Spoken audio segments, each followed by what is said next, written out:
Unique dish চ্যানেলে সবাইকে স্বাগত। আজকে দেখাবো চিকেন আলু কারি।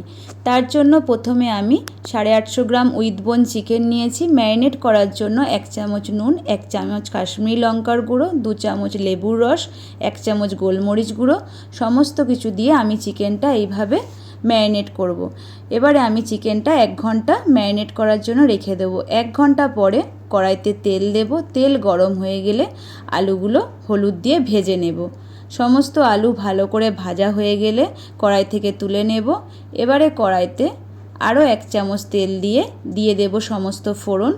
ফোড়নটা একটু ভেজে নিয়ে দেব 3টে মিডিয়াম সাইজের কুচিয়ে রাখা পেঁয়াজ। পেঁয়াজটা ভালো করে ভাজা হয়ে গেলে এবারে দেব একটা টমেটো।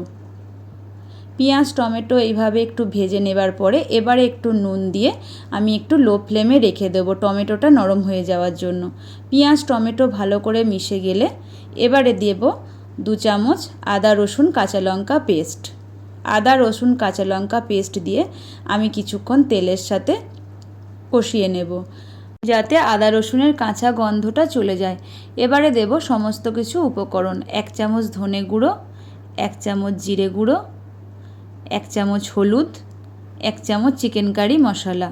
সমস্ত কিছু দিয়ে এইভাবে পেঁয়াজের সাথে মশলাটা মিশিয়ে নেব। মশলাটা ভালো করে মেশানো হয়ে গেলে এবারে দেব ম্যারিনেট করে রাখা চিকেন। ম্যারিনেট করে রাখা চিকেনটা দিয়ে আমি মশলার সাথে ভালো করে মিশিয়ে নেব। চিকেনটা এইভাবে মশলার সাথে ভালো করে মেশানো হয়ে গেলে আমি 15 মিনিট চিকেনটা কষিয়ে নেব। চিকেন ভালো করে কষানো হয়ে গেলে এবারে দেব ভেজে রাখা আলু। আলুর সাথে মাংসটা ভালো করে মিশিয়ে নেব।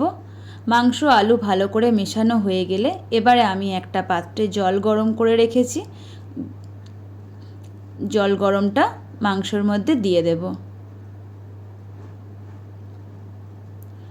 জলটা দিয়ে আমি অল্প স্বাদ অনুযায়ী একটু নুন দিয়ে আমি 15 মিনিট মিডিয়াম ফ্লেমে রেখে ফুটিয়ে নেব। 15 মিনিট পরে মাংস আলু ভালো করে সিদ্ধ হয়ে গেলে নামানোর আগে চেরা কাঁচা লঙ্কা, ধনেপাতা, একটা লেবু এইভাবে আমি স্লাইস করে কেটে দিয়ে দেব। রেডি আমার আজকের রেসিপি।